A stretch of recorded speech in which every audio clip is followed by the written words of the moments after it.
know most of you are waiting for me to report back on my recent attempt to get old Spence here to not overheat. Took it out for a drive, came back, and I'm thinking, I got two choices here with this car.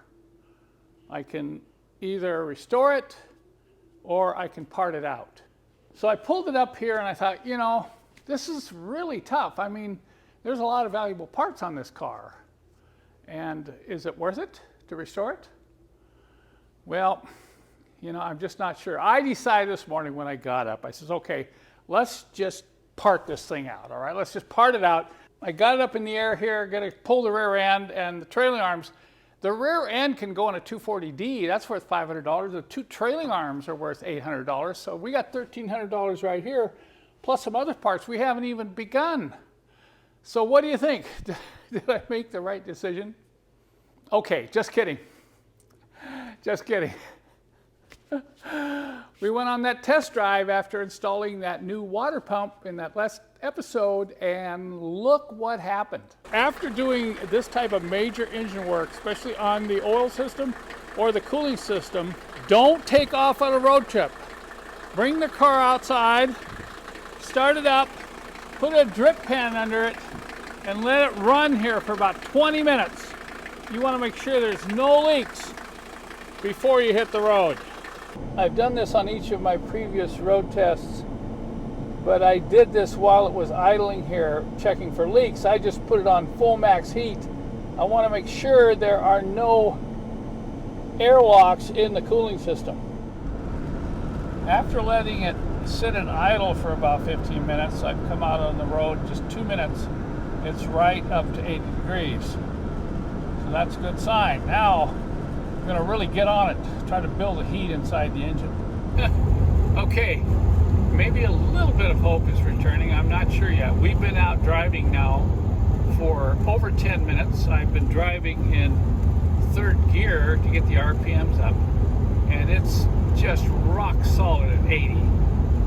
Now, I'm going to come up to a stop here, and then I'm going to really get on it, and we'll see if we can get any indication of it climbing back up to 95.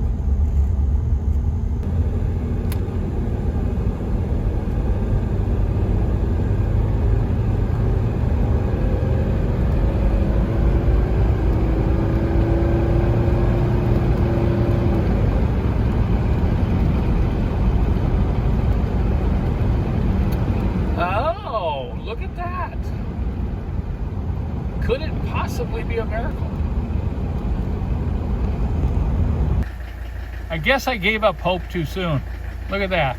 We just went on a 20-minute drive and I've let it sit here idling for 10 minutes and it's at 83.5 degrees. Yes, we did it. So to prove that I am serious about keeping and restoring old Spence here, I'm going to roll in my next project right here. Okay, there you go. Now I'm committed, right? Look at that, I'm committed. I told you long ago that I didn't want to spend any money on this car until I absolutely knew that the engine was going to be okay. I hear this so many times from so many of our customers. They buy one of these old Mercedes and they start throwing all this money into it, and then they find out the engine's worn out. And these engines are very expensive to overhaul, and you can't even buy new pistons for them. So if you find a place that overhauls one for you, they use used pistons. That's right. So you're not going to get 1,000,000 miles out of a rebuilt diesel with used pistons. So you really need to make sure. And what I determined in the test drive yesterday was, yep, this car is worth saving. So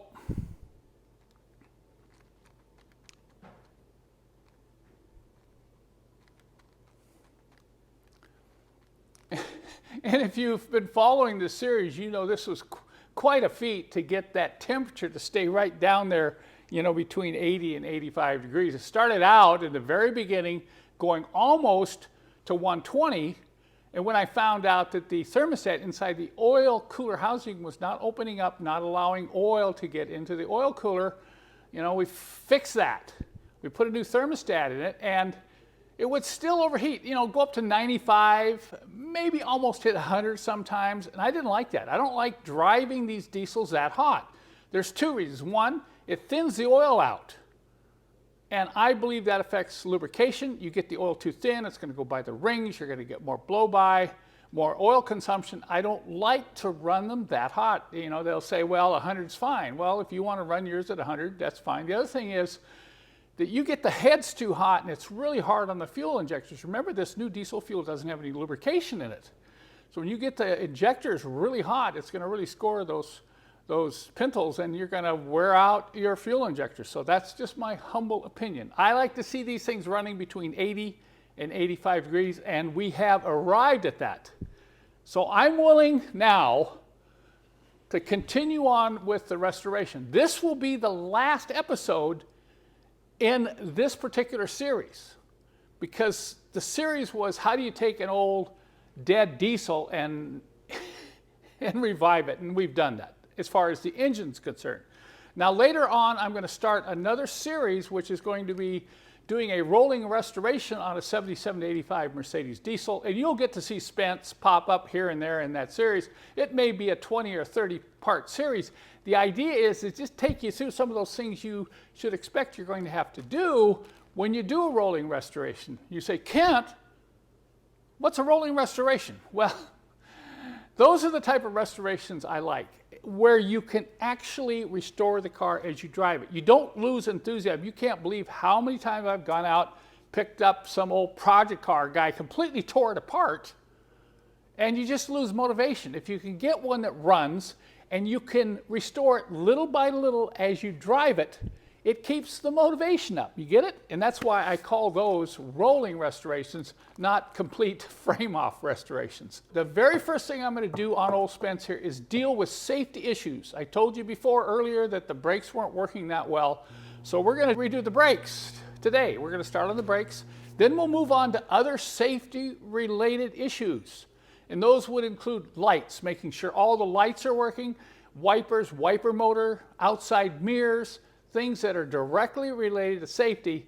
Once those are done, we'll start in on the cosmetics. And I'll take you along on this journey in my next series on restoring a 77 to 85 Mercedes diesel.